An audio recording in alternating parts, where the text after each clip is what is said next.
sbagliato? Sono italiano.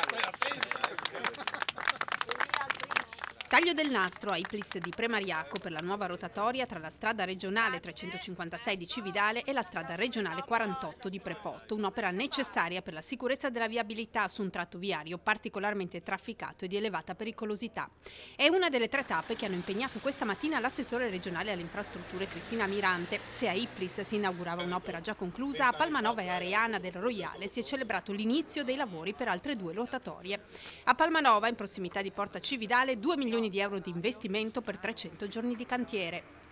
Sicurezza dei percorsi ciclopedonali che verranno garantiti con questo intervento, ma anche decoro, una porta d'ingresso urbana appunto a un sito particolarmente importante per la regione Friuli Venezia Giulia come Palmanova.